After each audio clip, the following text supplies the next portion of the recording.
Yeah, my pleasure as always, Brian. So it was a bit of an odd week for you guys with a Tuesday night game and also a Saturday game. Was it kind of strange for you? Yeah, it was a little bit of a change to our schedule, and we made the most of our week. We had some fun here on Wednesday and gave the guys a bit of a chance to relax. We've got a pretty busy schedule coming up, so I thought it'd be important to take a little bit of a rest and a change of pace, and then got back to work Thursday, Friday, and then had a great effort here on Saturday. So let's go back to Tuesday night's game, a 2-1 overtime loss to the Salmon Arm Silverbacks, which unfortunately runs your record against that team to 6-0. But in reality, they were close games. You hadn't played them more than just the one time last weekend. So talk about that game a little bit. It really seems like Lino Chiamienti found his game once again. Yeah, I thought the first period, I thought we got outplayed.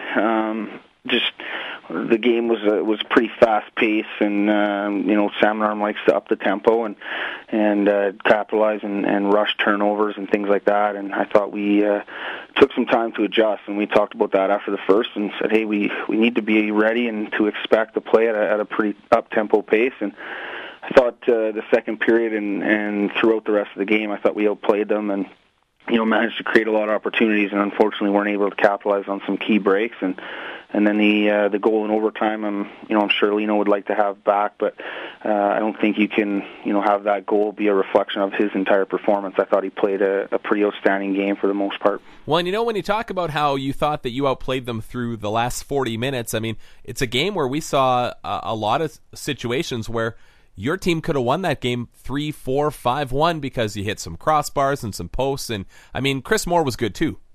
Well, absolutely. He's obviously getting back to the form he was at the start of the year. He was one of the top goaltenders in the league, and even we played 9 minutes of the second period shorthanded and managed to get a penalty shot, to create some other offensive chances on the kill, and I think that was a real turning point in our game, the fact that we were able to outwork them and outchance them in a shorthanded situation. So heading into Saturday night's game against Westside, it's the exact opposite of with Salmon Arm, a team that you've won all meetings prior to that point. 4-0 you were going into that game, and you get down 2-0 in the first period, but then again you guys have one of your seems like lately patented second periods where you explode for 4 goals in just about 13 minutes. Yeah, and again, I think the first period was just it wasn't a bad effort on our part. I think you have to give Westside a lot of credit. They came in here extremely hungry. They played probably the best period we've seen them play.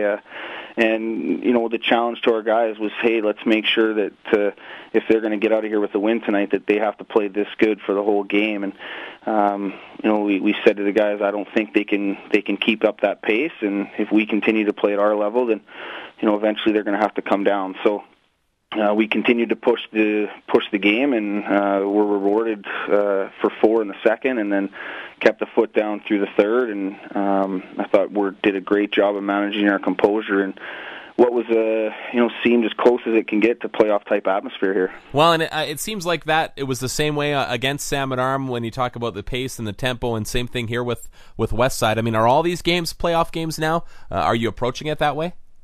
Well, I think so, and I think a lot of these teams are now starting to gear up and look at the standings and say, hey, this is a potential matchup for us in the first round, and all those things. And we don't get too caught up in that. I mean, we're really trying to focus on getting better every day and fine-tuning some things. And but it's great to see the response from our players and the fact that they can, up the tempo when they need to and kind of on demand. And I think to get some control over Westside is really going to be key for us as we go down here.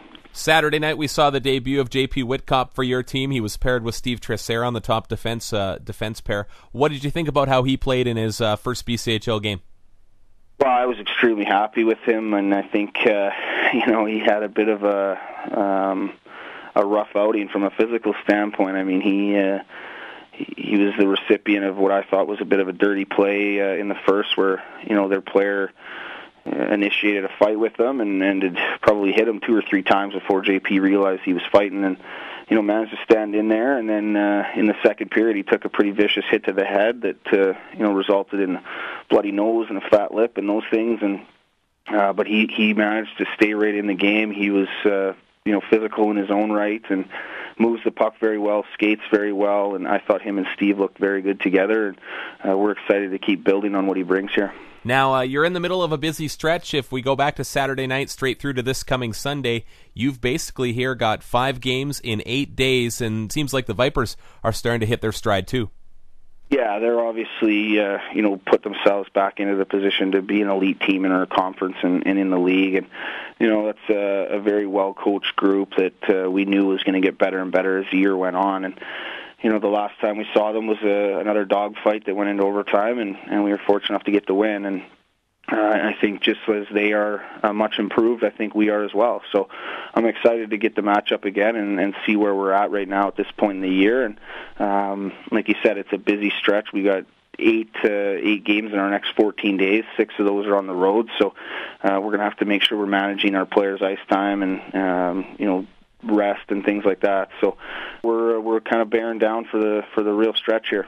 And also, let's look at the weekend coming up. You've got 3 games in again, another one of these 2.5 day situations where you're up north. Now, is this a good opportunity for you guys to really look at things and say, we want to put some distance even further between ourselves and the Quesnel Millionaires? Well, I think every time that we, start to look at it in that manner, I don't know if we get nervous or, we hold on too tight or what it is. And we haven't had a lot of success when we've been up north. Since I've taken over, we've done 3 trips up there, and the most success we've had is 3 points, I think. So, we need to just focus on really building our road game, and doesn't matter if that's in Quesnel, Prince George, Surrey, Vernon, wherever we're headed here in the next little while. We need to really start to find our identity on the road and become a more consistent group there. So we're going to approach those games as important, learning lessons for our team and not worry too much about the standings.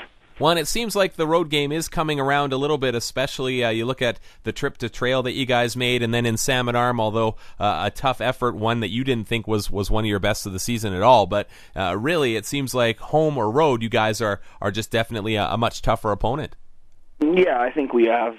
We've definitely been a lot more consistent in our play, and at home we seem to find that extra little bit of drive and commitment to scoring goals, and we've put up some decent totals here, and I think we've scored 12 goals in our last 3 road or home games. So we need to find a way to create that offense on the road, and we haven't been able to draw as many penalties on the road. That's something we need to work on. Our special teams haven't been as good on the road. That's another key for us. So a lot of things we need to iron out, and we're going to get some opportunities here. Do you look forward to that? The fact that you've got this stretch here where you do play 6 of your next 8 on the road before finishing with a pretty good home schedule especially in February. Do you relish the opportunity to work on that stuff?